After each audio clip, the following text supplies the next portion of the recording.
Pues estamos estudiando el libro de Marcos, el Evangelio según San Marcos. Y una de las cosas que vemos en el Evangelio según San Marcos es cómo nuestro Señor Jesucristo vino para anunciarnos que el reino de Dios se había acercado. Vino para anunciarnos que el reino de Dios estaba acercándose al hombre por medio de su presencia. Vino también a enseñarnos en lo que consistía ese reino de Dios. Vino a enseñarnos cómo el reino de Dios difiere, y conforme vamos a seguir estudiando, y lo que hemos estudiado ya, difiere de los reinos que los hombres tienen y establecen aquí en la tierra. Vemos que es muy contrario a lo que los hombres tienen, ¿verdad? Se nos habla, por ejemplo, cómo en el reino de Dios debemos de negarnos nosotros mismos, diariamente tomar nuestra cruz y seguirle a Él. Algo que en el mundo no es bien visto, algo que en el mundo puede ser considerado una tontería, algo que el mundo no predica ni exhorta a aquellos que están en el reino terrenal que hagan. Es algo que solamente se puede hacer bajo el poder y cuando ponemos a Jesucristo en la posición correcta en nuestra vida, que es como nuestro Rey y Señor. Sí, es necesario que nosotros nos demos cuenta que cuando nosotros llamamos a Jesucristo nuestro Señor, quiere decir que nos vamos a someter a su manera de hacer las cosas, a sus métodos para hacer las cosas y resolver las cosas que tenemos y los problemas que enfrentamos aquí en la tierra. Entonces nos viene enseñando este reino. Sí, la semana pasada en el capítulo 8 estuvimos viendo uno de esos principios de ese reino, en el cual se nos dice que en el reino de Dios el que quiere salvar su vida la perderá, pero a todo aquel que pierda su vida por causa de Él y del Evangelio la salvará. ¿Sí? Lo vemos en el capítulo 8, versículo 35, en donde está estableciendo un principio muy claro. Para aquel que es parte del reino de Dios, una de las primeras cosas que debe aprender a hacer es aprender a perder su vida por causa de su Señor Jesucristo y por causa del Evangelio. Y al nosotros perder nuestra vida por esas causas, entonces de hecho la estamos ganando. Muchas veces la gente no viene a Cristo, muchas veces la gente no quiere acercarse a Dios, muchas veces la gente no quiere aprender acerca de Dios por lo que tiene que dejar, por lo que piensa que tiene que dejar, por las cosas que piensa que tiene que hacer a un lado. Sí, porque se trata de ella misma, se trata de lo que ella quiere, se trata de lo que anhela, se trata de lo que desea. Aquí el Señor Jesucristo nos dice, miren, si ustedes tratan de ganar su vida de alguna manera, la van a perder. Pero si la pierden por causa de mí y del Evangelio, la van a salvar. Se sigue diciendo ahí en el versículo 36 de Marcos 8, porque ¿qué aprovechará el hombre si ganare todo el mundo y perdiere su alma? La verdad de las cosas es que en el mundo terrenal, el objetivo de vivir aquí, el objetivo que todo ser humano tiene es ganar todo. Ganar todo lo que el mundo ofrece. Ganar todo lo que el mundo tiene para dar. Entre más tenemos, más vamos ganando. Hace años salió una calcomanía que mucha gente puso en sus carros que decía, el que se muera con más juguetes gana. ¿Se acuerdan de ella? He who dies with the most toys wins, dice en inglés. ¿Verdad? Esa es la filosofía del mundo. Pero ¿saben qué? Yo digo, el que se muera con más juguetes, de todas maneras, ¿qué le sucede? Se muere, ¿sí? Y no se los lleva consigo. Los deja para que otros los disfruten. A veces otros que no van a cuidar las cosas como ellos las hubieran cuidado. Luego nos sigue diciendo en el versículo 37, ¿o qué recompensa dará el hombre por su alma? ¿Qué tanto vale su alma para usted? ¿Qué precio le pone a su alma? ¿Qué hay aquí en la tierra que podría valer la pena, que podría valer el valor de su alma, que estuviera dispuesto a cambiar su alma por ello? Yo creo que sabiendo que nuestra alma es eterna y que nuestra alma tiene un destino glorioso con Dios, no hay nada aquí en la tierra que pudiéramos nosotros decir que vale la pena ganar a cambio de perder nuestra alma. Y luego les dice en el versículo 38, porque el que se avergonzare de mí y de mis palabras, en esta generación adúltera y pecadora, el Hijo del Hombre se avergonzará también de él cuando venga en la gloria de su Padre con los ángeles. Entonces está diciendo, miren,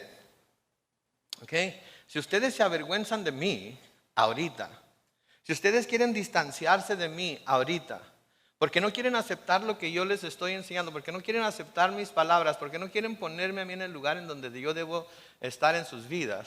Entonces en aquel día, cuando vuelva yo con los ángeles del Padre en su gloria, yo me voy a avergonzar de ustedes, yo me voy a distanciar de ustedes, yo no voy a reconocerlos a ustedes. ¿Se acuerdan aquello que dice el Señor Jesucristo? Porque muchos vendrán a mí en aquel día diciendo, Señor, Señor, pero si en tu nombre hicimos esto, en tu nombre hicimos aquello, echamos fuera demonios, sanamos, etcétera, etcétera. Y se acuerdan lo que les dice el Señor Jesucristo: apártense de mí, hacedores de iniquidad, no los conozco. ¿Por qué? Porque siempre hicieron su propia voluntad y no la mía. Lo estaban viendo como el Señor de todo, lo estaban reconociendo que Él era Dios todopoderoso, estaban reconociendo que tenía poder, pero aun cuando hubieran puesto todo bajo los pies de Cristo y todo lo hubieran sometido a su señorío, hubo algo que no sometieron a su señorío, y eso fue su propio corazón. Su corazón estaba en otro lado, su corazón estaba en otro lugar, y la palabra de Dios nos dice que donde esté nuestro tesoro, ahí estará también nuestro corazón. Y hay muchos tesoros que no tienen nada que ver con el tesoro como nosotros imaginamos tesoro. Hay muchos tesoros que tienen que ver con cosas que no tienen absolutamente nada de malo, pero cuando los ponemos por encima de nuestro Señor Jesucristo, cuando los ponemos por encima de la voluntad de Él, entonces los estamos haciendo nuestros tesoros. Y si en eso es en lo que estamos invirtiendo nuestro talento, nuestro tiempo, nuestro tesoro, nuestro corazón, ahí es donde vamos a estar dispuestos a someternos más que a nuestro mismo Señor Jesucristo. Ahora el capítulo 9 comienza con un anuncio de parte del Señor Jesús que nos deja ver un destello de repente de lo que el futuro tiene reservado para todos los creyentes. Lo que vamos a ver aquí en esta porción de la Escritura es algo que el Señor tiene reservado para el futuro, para todos los creyentes. Y eso es lo que tiene reservado, es que un día vamos a ver al Señor en todo su esplendor y su gloria. Un día vamos a ver al Señor tal y como es. Un día lo vamos a conocer a Él en todo su esplendor y su gloria, y lo vamos a conocer tan cercanamente, tan íntimamente. Lo vamos a conocer así como Él nos ha conocido a nosotros.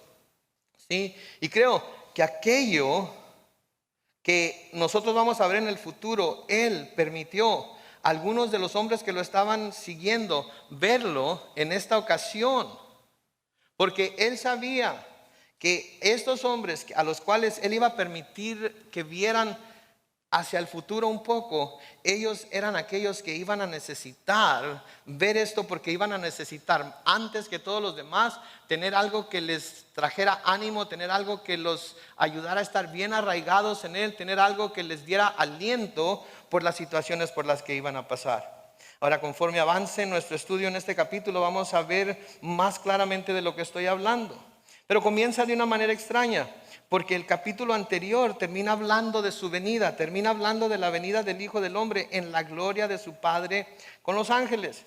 Y comenzamos este capítulo 9 ahora con Él haciendo una declaración acerca de algunos de sus discípulos que estaban ahí con Él, que estoy seguro los dejó a todos con la mente así como lista para explotar por las palabras que dice. Miren ahí en el capítulo 9, en el versículo 1. Jesús les dijo: de cierto les digo que algunos de los que están aquí no morirán hasta que vean llegar el reino de Dios con poder. ¿Se acuerdan lo que les dice en el versículo 38? Les dice que va a venir en la gloria de su Padre con los santos ángeles.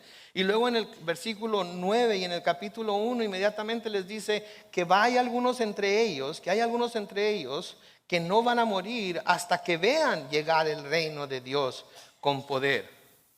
Entonces están ahí todos los 12 discípulos. Él acaba de hablar acerca de su venida con los ángeles del Padre, de venir en gloria.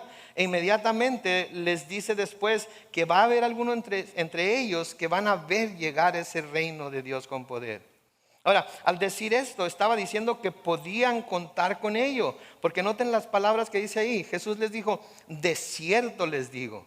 En otras palabras, se los garantizo. O sea, va a suceder. Lo entiendan ahora o no, esto se va a llevar a cabo. ¿Sí? Lo vayan a ver como lo que es o no, esto va a suceder. Ahora, ¿qué quería decir con esto? ¿verdad? Podemos pensar que estaba planeando quizás volver al Padre en un instante y luego regresar a la tierra durante los siguientes 70 años para que los que estaban ahí con él todavía estuvieran vivos. Pudiera ser. Quizás estaba planeando mantener a algunos de ellos vivos por 2000 años. Yo creo que Dios tiene el poder para hacer eso. Si Él quiere que alguno de nosotros viva 2000 años hasta que Él venga, Él puede darnos ese tipo de vida para que podamos nosotros vivir hasta que Él se manifieste y venga de nuevo. Pero yo no creo que ese sea el caso, porque en cada uno de los 3 evangelios que mencionan este suceso, sí, es que hablan de estas palabras que dijo Jesús, que son Mateo, en el capítulo 17, versículos 1 al 13, en Lucas, capítulo 9, versículos 28 al 36. Después de estas palabras, siguen inmediatamente después el recuento de la transfiguración de Jesús. El recuento de la transfiguración de Jesús. Y cuando hablamos de transfiguración, hablamos de un cambio.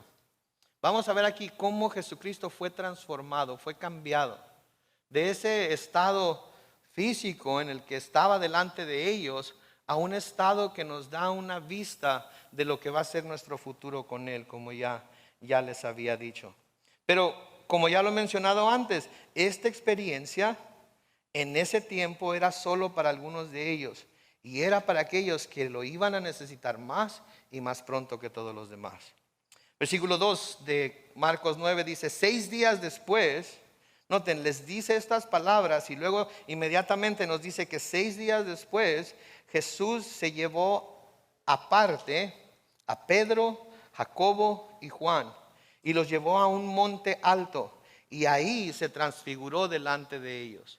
Entonces 6 días después se lleva a algunos de los 12 principalmente, y los nombra aquí a Pedro, Jacobo y Juan.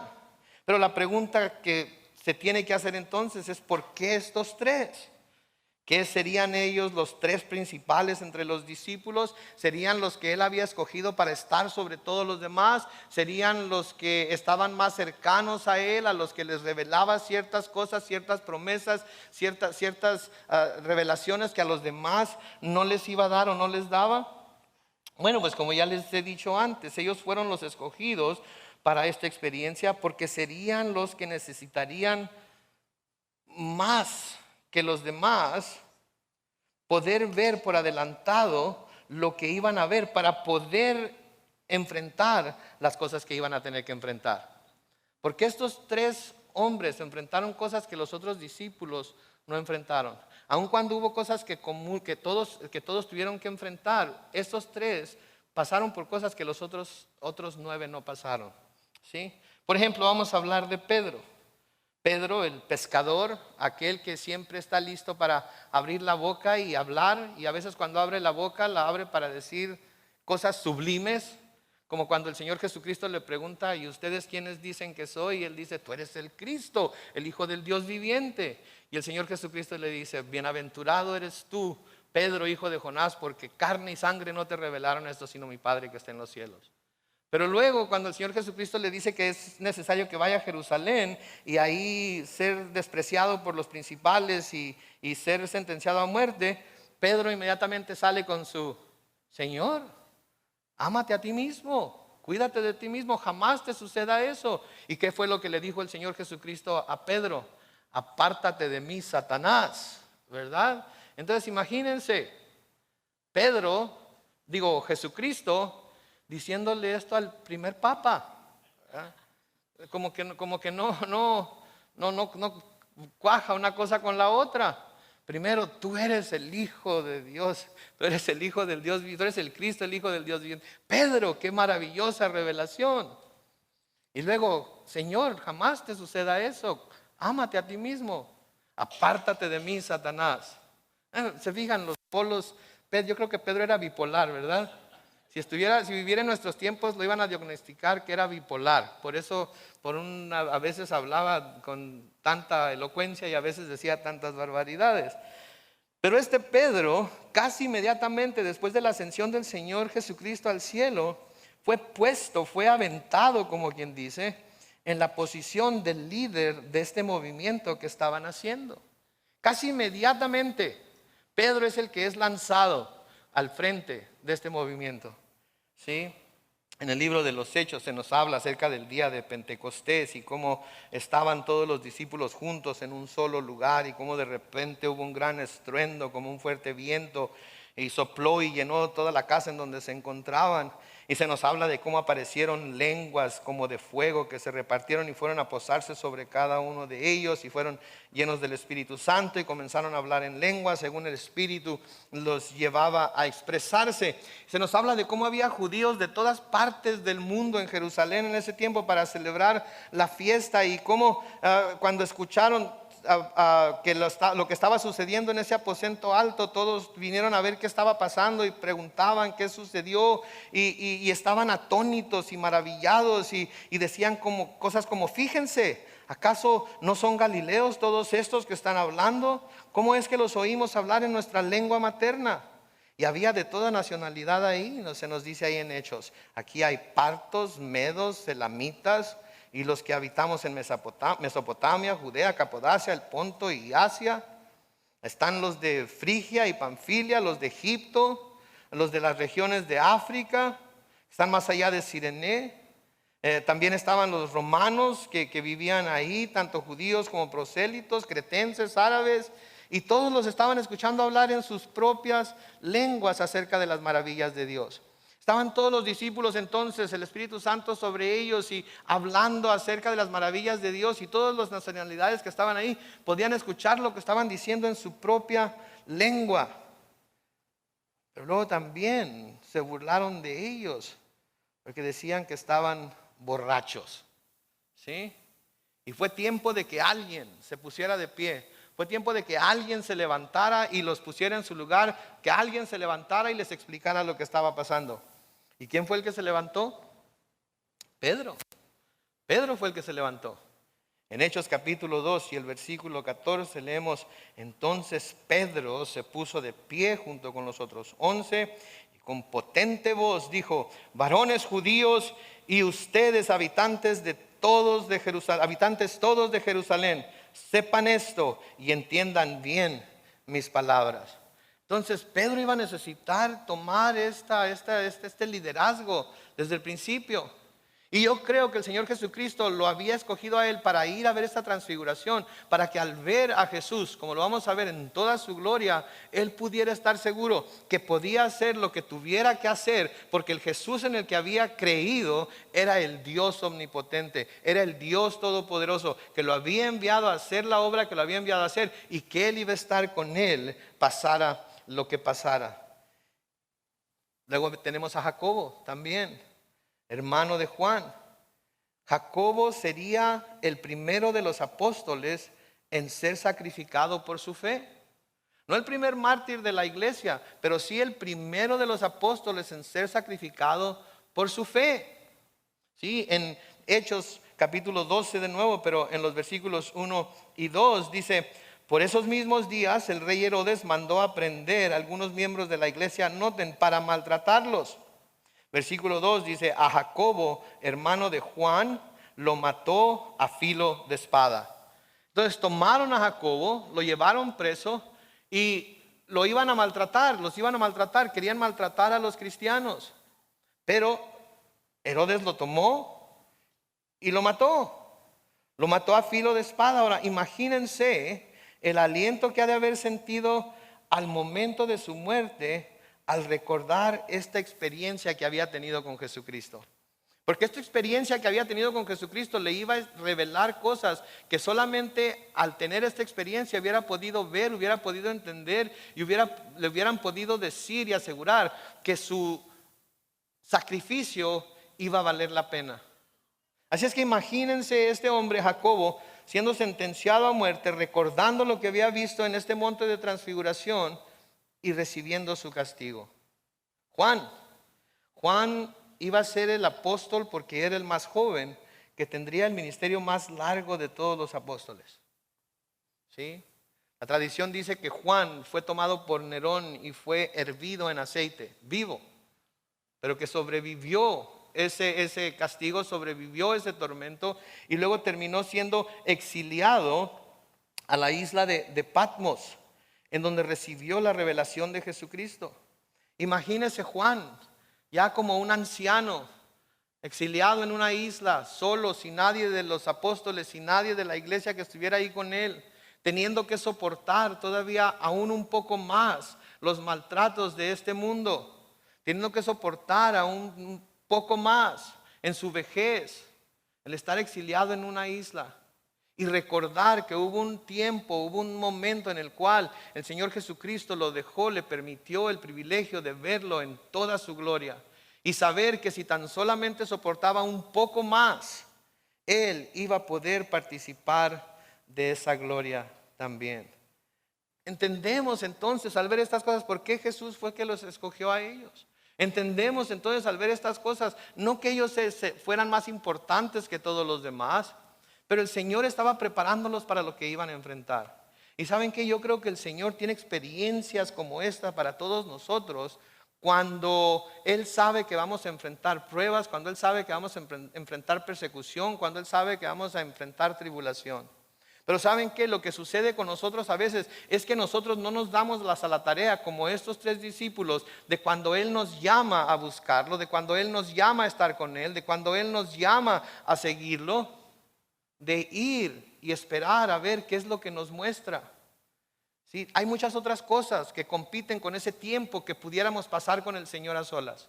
Hay muchas otras cosas que compiten con ese tiempo que pudiéramos dedicarle a estar de rodillas, viendo hacia el cielo, buscando su rostro, buscando su voluntad, pidiéndole que se manifieste de una manera real delante de nosotros. ¿Sí? Por eso los servicios de oración en las iglesias son los servicios que menos asistidos son. ¿Sí? Porque es oración. Vamos, están tan aburridos esos servicios. No va nadie. Pues no va nadie porque todos piensan como usted. No va nadie porque nadie siente esa necesidad de estar con Jesucristo a solas, teniendo esa comunión y compañerismo que solamente en un servicio de oración se puede tener. Estos hombres, el Señor los llamó y ellos fueron con Él. No tenían idea de lo que iba a suceder. Iban a tener que escalar el monte, iban a tener que confiar en que Él tenía algo. Y subieron el monte con Él y el Señor los recompensó de una manera que nosotros no nos podemos imaginar. ¿Qué tendrá Dios para nosotros cuando nosotros nos damos a la tarea de buscarlo de esa manera? ¿Qué habrá de parte de Dios para todos y cada uno de nosotros cuando estamos dispuestos a rendirle tiempo en el cual el único objetivo no es ser estimulados intelectualmente por algún mensaje que se nos está presentando, no es tener más conocimiento de la Biblia por el estudio que estamos escuchando, no es sentir en nuestros corazones el gozo de la música o la música nos mueva a levantar nuestras manos, sino única y exclusivamente el buscar el rostro de Dios para ver qué es lo que Él tiene para nosotros. Yo creo que una experiencia muy similar a esta y una experiencia que nos iba a transformar, nos iba a cambiar nuestra perspectiva de quién es Jesús, de quién somos nosotros y de lo importante que es que busquemos tener ese tipo de relación con Él. Y de lo importante que es dejar a un lado las cosas del mundo por un tiempo para dedicarnos a Él. Ahora solo Dios sabe solo Dios y Jacobo saben el impacto que esta experiencia tuvo en él. Pero tanto Pedro como Juan escribirían después acerca de esta experiencia y nos dejarían saber cómo fue que esto los afectó. Pedro escribe en segunda de Pedro, en el capítulo 1, los versículos 16 al 18, y dice: porque cuando les hicimos saber que nuestro Señor Jesucristo vendrá con todo su poder, no lo hicimos siguiendo fábulas artificiosas, sino como quienes han visto su majestad con sus propios ojos. Pues cuando Él recibió de Dios Padre la honra y la gloria, desde la magnífica gloria le fue enviada una voz que decía: este es mi Hijo amado en quien me complazco. Y nosotros oímos esa voz que venía del cielo mientras estábamos con Él en el Monte Santo. Note qué gran testimonio tenía Pedro aquí para dar a todos los que lo estaban escuchando. ¿Tenemos testimonios como ese nosotros? ¿O lo único que podemos decir es acércate a Cristo porque tiene un gran plan para tu vida? Tenemos testimonios de habernos encontrado frente a frente con el Señor, y de haber sido tocados por Él y de haber sido transformados por Él en un momento, así como Isaías cuando estuvo delante del trono de Dios y cayó sobre su rostro y dijo: muerto soy, porque soy hombre de labios inmundo que habita entre un pueblo inmundo también. Tenemos testimonios como Moisés, que deseó tanto ver la gloria de Dios que Dios le permitió ver, aunque sea su espalda, para que mirara su gloria. Y fue tan gloriosa eso que Moisés miró, que su rostro brillaba tanto que le tuvieron que poner un velo cuando descendió del monte. Tenemos testimonios como esos del Señor viniendo a tocarnos en nuestro momento más débil para ser fortalecidos por Él, ser levantados por Él, ser elevados por Él. Porque nos hemos dado a la tarea de estar frente a Él en ese monte santo. Juan, en Juan 1 y el versículo 14 nos dice: y la palabra se hizo carne y habitó entre nosotros. Y note, y vimos su gloria, la gloria que corresponde al unigénito del Padre, llena de gracia y de verdad. Saben que todos nosotros tenemos la oportunidad de ver la gloria de Dios. Saben que Dios todavía está en el negocio de maravillar a sus hijos, de dejarse ver, de dejarse sentir. Pero tenemos que buscarlo, tenemos que desearlo. Tenemos que querer tener esas experiencias. Y a veces cambiamos las experiencias de la gloriosa presencia de Dios por la costumbre de venir a la iglesia, por la costumbre de estar en la iglesia el domingo en la mañana, cantar algunos cantos, escuchar un sermón, a veces bueno, a veces no tanto, y luego irnos a casa, aplastarnos enfrente de la televisión al ver el juego de fútbol. Salimos como entramos. No hay un cambio. No hay una vista clara de la gloria de Dios, porque venimos a cumplir nuestro deber religioso y no a encontrarnos con el Dios viviente, a buscar su presencia, a extender nuestra mano como aquella mujer que extendió su mano para tocar cuando menos el borde de su manto y fue sanada inmediatamente. Juan, de nuevo escribiendo en Primera de Juan, en el capítulo 1, los versículos 1 al 5, dice: lo que era desde el principio, lo que hemos oído, lo que hemos visto con nuestros ojos, lo que hemos contemplado y palparon nuestras manos, referente al verbo de vida, refiriéndose a Jesucristo. La vida que se ha manifestado y que nosotros hemos visto, de la que damos testimonio, es la que nosotros les anunciamos a ustedes, la vida eterna, la cual estaba con el Padre y se nos ha manifestado.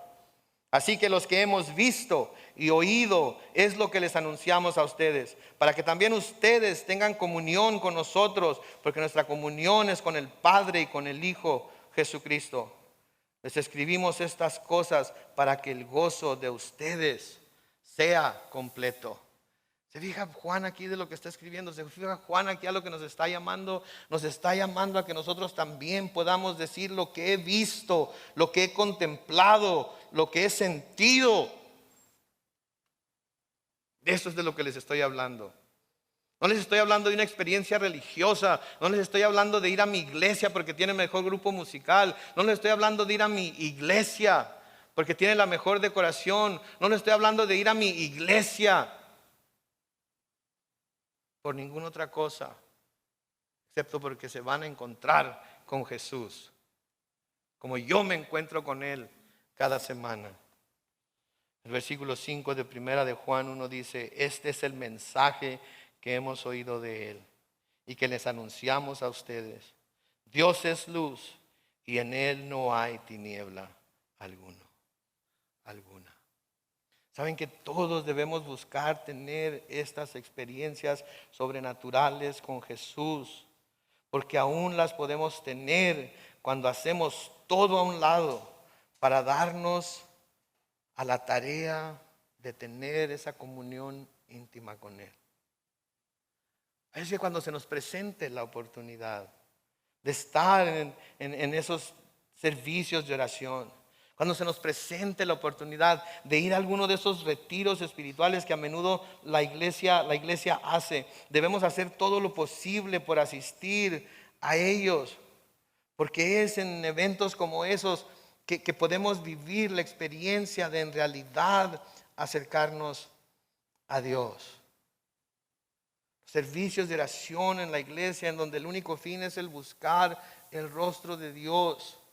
Esos retiros en donde toda la gente que está ahí con un solo propósito, que es acercarse más a Dios, aprender más de Él y poder ver un pequeño destello de su gloria.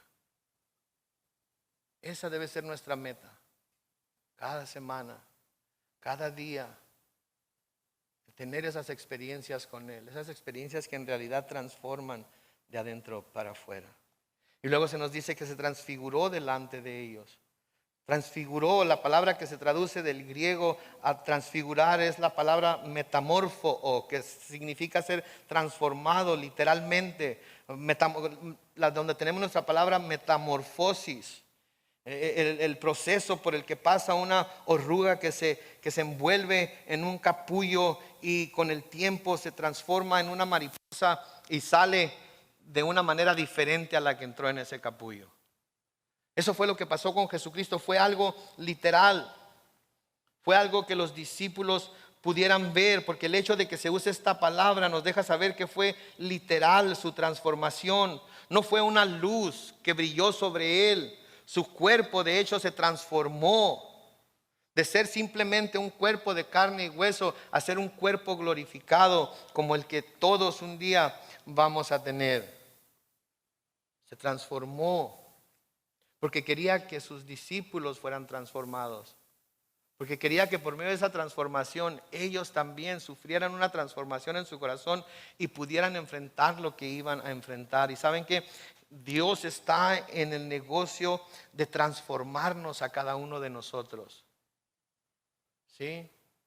Pero acuérdense, aun cuando nosotros somos ilustrados como el barro en las Escrituras y Dios como el alfarero, nosotros somos barro que tiene su propia voluntad, ¿no es cierto?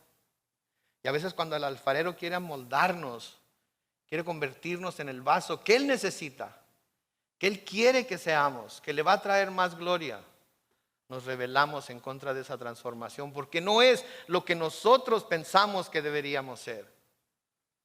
Porque estamos seguros que nosotros hemos sido creados para algo mucho más glorioso. Porque estamos seguros que nosotros estamos aquí en la tierra para algo mucho más esplendoroso. Y cuando lo que Dios está queriendo hacer en nuestra vida no va de acuerdo con la visión que nosotros tenemos, inmediatamente nos rebelamos en contra de ello y tratamos de decirle al Señor: Señor, quítame las manos de encima, tú no sabes lo que estás haciendo. Yo tengo mi visión de lo que debo ser. Tenemos que someternos al Señor aquí. Tenemos que someternos a la transformación que Él está haciendo, que comenzó en el momento que creímos en Él. En ese momento comenzó esa transformación y seguimos siendo transformados día con día. El apóstol Pablo les escribe a los Corintios en 2 de Corintios 5:17, de modo que si alguno está en Cristo, ya es una nueva creación. Atrás ha quedado lo viejo, ahora ya todo es nuevo. En Cristo hemos sido cambiados, hemos sido transformados. Ya no somos lo que éramos antes. Somos diferentes. Hemos sido cambiados, nuestro corazón ha cambiado. Y constantemente está queriendo cambiarnos más y llevarnos de triunfo en triunfo y de gloria en gloria. Pero es solamente cuando nos sometemos a Él que esos cambios pueden llevarse a cabo. De nuevo Pablo a los mismos Corintios, pero ahora en 1 de Corintios capítulo 6, comenzando con el versículo 9, les dice: ¿acaso no saben que los injustos no heredarán el reino de Dios? No se equivoquen, ni los fornicarios, ni los idólatras, ni los adúlteros, ni los afeminados, ni los que se acuestan con varones, ni los ladrones, ni los avaros, ni los borrachos, ni los malhablados, ni los estafadores heredarán el reino de Dios. En el versículo 11 les dice: y eso eran tiempo pasado algunos de ustedes. Eso eran algunos de ustedes, pero ya han sido lavados, ya han sido santificados, ya han sido justificados en el nombre del Señor Jesús y por el Espíritu de nuestro Dios. ¿Se dan cuenta? El Señor se transformó delante de ellos porque querían que ellos fueran transformados, y el Señor, en el momento que creímos en Él, comenzó a transformarnos a nosotros, nos hizo nuevas criaturas. Pero como toda nueva criatura, esa nueva criatura tiene que ser amoldada a lo que aquel que la creó quiere que sea. Y por eso constantemente está usando las circunstancias de nuestra vida, los problemas de nuestra vida, las aflicciones que vienen a nuestra vida, para transformarnos. Porque Él no nomás nos llama a ser cambiados cuando creemos en Él, sino que también nos llama a seguir siendo transformados, porque somos una obra en proceso. Sí, somos nuevas criaturas delante de Dios, pero todos sabemos que todavía hay cosas que necesitan ser cambiadas en nosotros, ¿verdad? O hay alguien que ya sea una hora terminada aquí esta mañana, que ya no tenga ninguna lucha, que ya no tenga ningún problema con la carne, con el pecado, con el mundo, con la ira, con el egoísmo. Hay alguien aquí que ya haya llegado, porque si está aquí, por favor, sálgase, nos está echando a perder a todos los demás.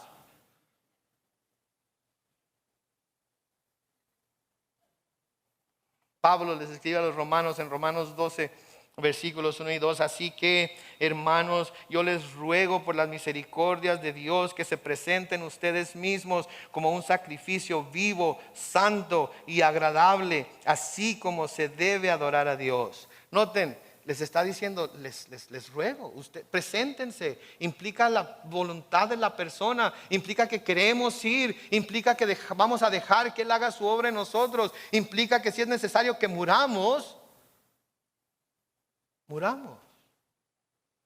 a nosotros mismos. Y lo vamos a dejar que Él haga su voluntad. Y luego noten el versículo 2 de Romanos 12, dice: y no adopten las costumbres de este mundo, sino transfórmense por medio de la renovación de su mente, para que comprueben cuál es la voluntad de Dios, lo que es bueno, agradable y perfecto. No sean conformados a este mundo, dice la versión Reina Valera 60.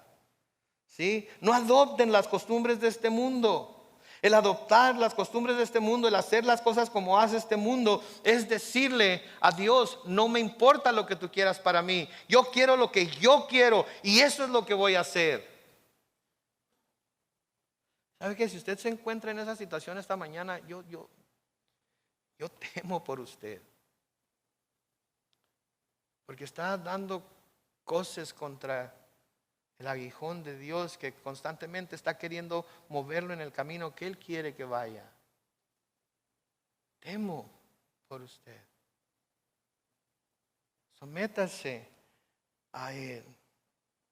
De nuevo Pablo a los Corintios, en 2 de Corintios 3:18, les dice: por lo tanto, todos nosotros que miramos la gloria del Señor a cara descubierta como en un espejo, somos transformados de gloria en gloria, en la misma imagen como por el Espíritu del Señor. Somos transformados de gloria en gloria. Pero tenemos que buscar el Espíritu del Señor, tenemos que constantemente estar siendo llenos del Espíritu del Señor. Y la única manera que podemos ser llenos constantemente del Espíritu del Señor es si presentamos al Señor una copa limpia en la cual Él pueda vertir su Espíritu. Y una copa limpia significa que es una vida o una copa que ha sido llevada a la fuente de sangre de Jesucristo, que es lo único que puede lavarnos de nuestro pecado. Eso es lo que significa. Pero no termina todo ahí, porque también esperamos una última transfiguración que se llevará a cabo en el día final. Primera de Juan, capítulo 3, los versículos 1 al 3, el apóstol Juan escribe: miren cuánto nos ama el Padre, que nos ha concedido ser llamados hijos de Dios. Y lo somos. El mundo no nos conoce porque no lo conoció a Él. Amados, ahora somos hijos de Dios, y aún no se ha manifestado lo que hemos de ser, Pero sabemos que cuando Él se manifieste, seremos semejantes a Él, porque lo veremos tal como Él es. Y todo aquel que tiene esta esperanza en Él, noten, todo aquel que tiene esta esperanza en Él, se purifica a sí mismo, así como Él es puro. Ahora, ¿quién de nosotros podemos purificarnos a nosotros mismos de tal manera que podamos presentarnos como un sacrificio santo, perfecto, sin mancha ni arruga delante de Dios? Ninguno. Por eso necesitamos acercarnos a Cristo. Por eso necesitamos cada mañana ir a Él para pedirle que Él nos convierta en ese sacrificio agradable, que Él nos convierta en ese sacrificio perfecto, que Él haga la obra en nosotros. Pero va a llegar el día en el que la obra va a ser terminada y entonces vamos a ser transformados esa última vez y vamos a estar en el cielo con Él para toda la eternidad. Primera de Corintios capítulo 15, comenzando con el versículo 50, Pablo escribe: pero una cosa les digo, hermanos, ni la carne ni la sangre pueden heredar el reino de Dios, y tampoco la corrupción puede heredar la incorrupción.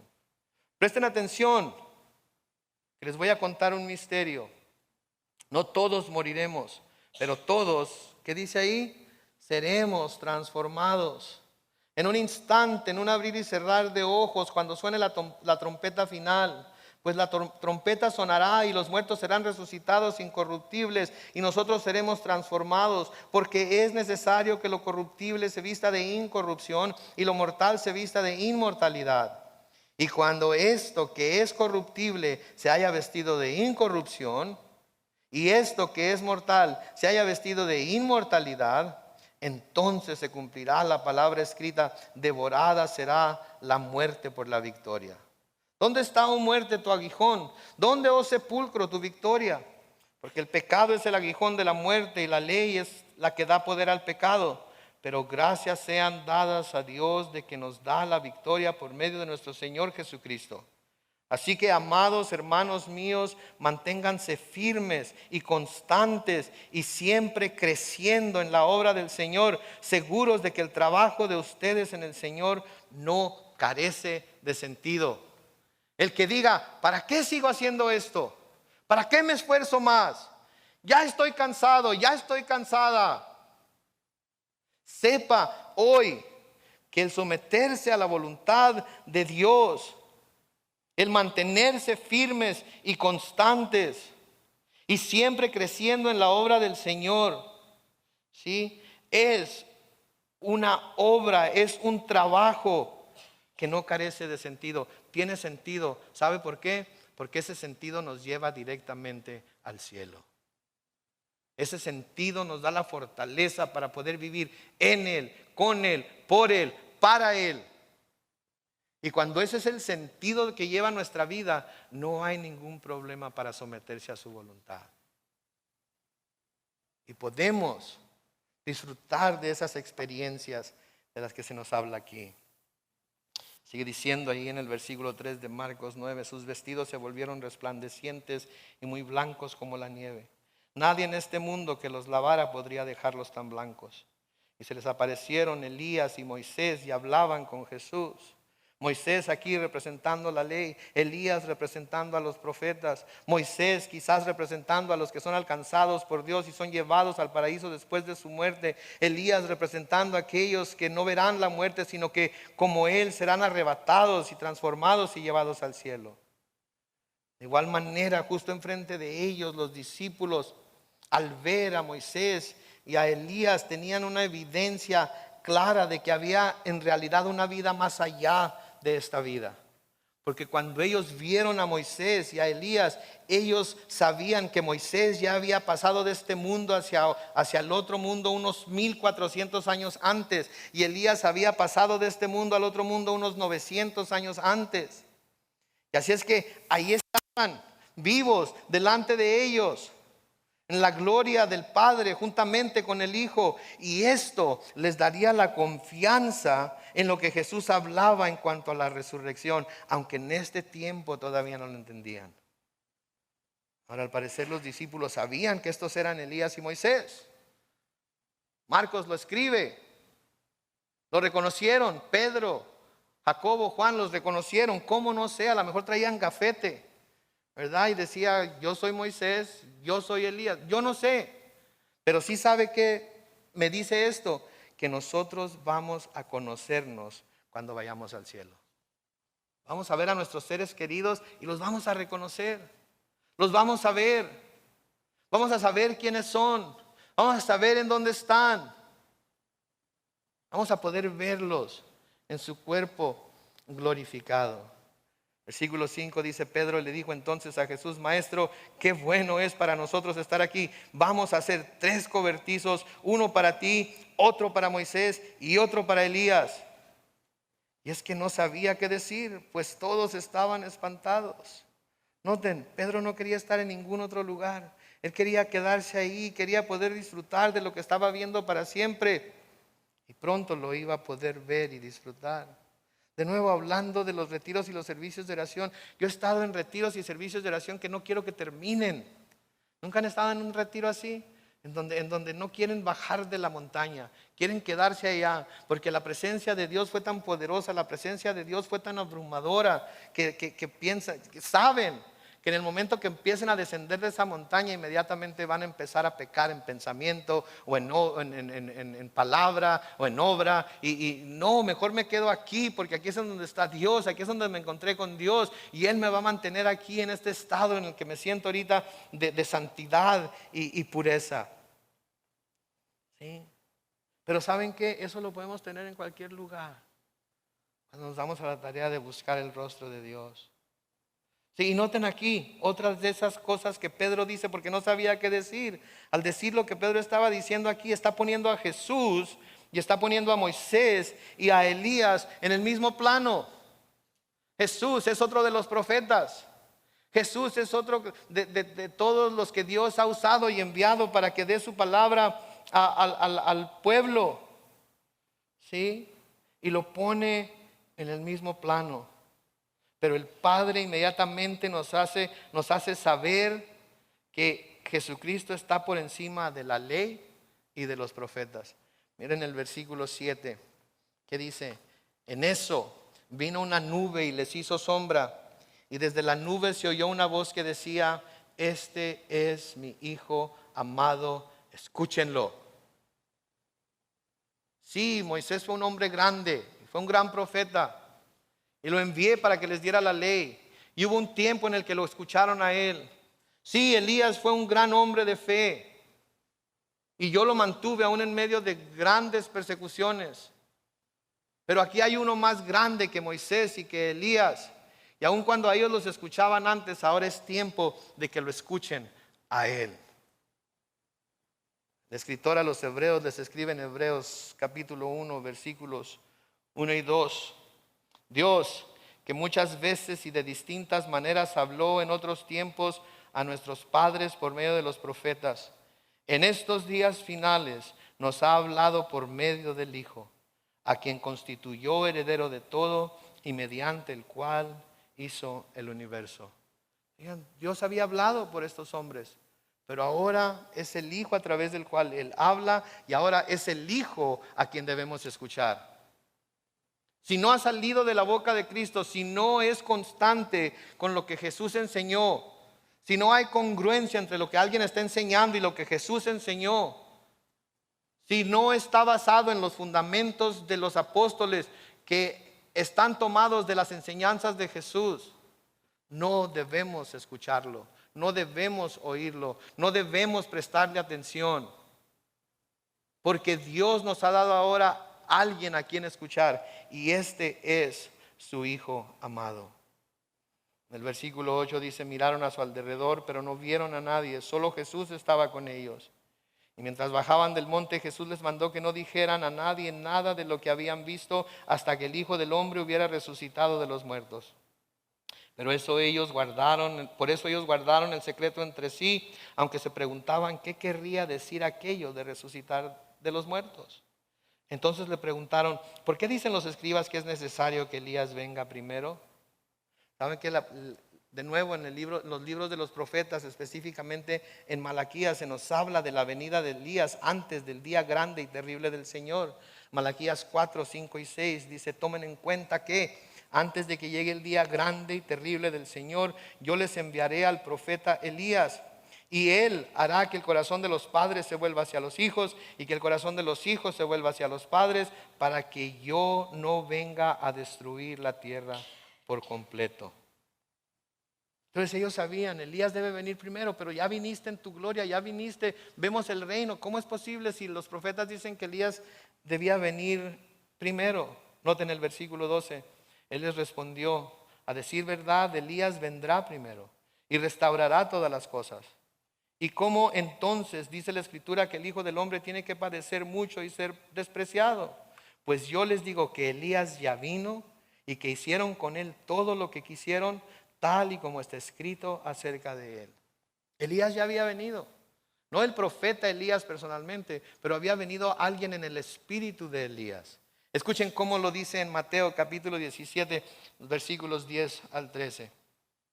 Entonces sus discípulos le preguntaron: ¿por qué dicen los escribas que es necesario que Elías venga primero?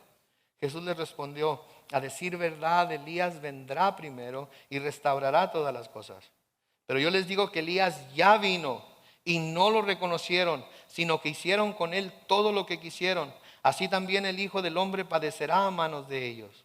Al escuchar esto, los discípulos comprendieron que les estaba hablando de Juan el Bautista. Sí, iba a venir Elías, pero no iba a ser Elías físicamente. Iba a ser alguien con ese mismo espíritu profético de Elías que fue Juan el Bautista. Elías era un profeta que no se mordía la lengua para proclamar la palabra de Dios a su pueblo.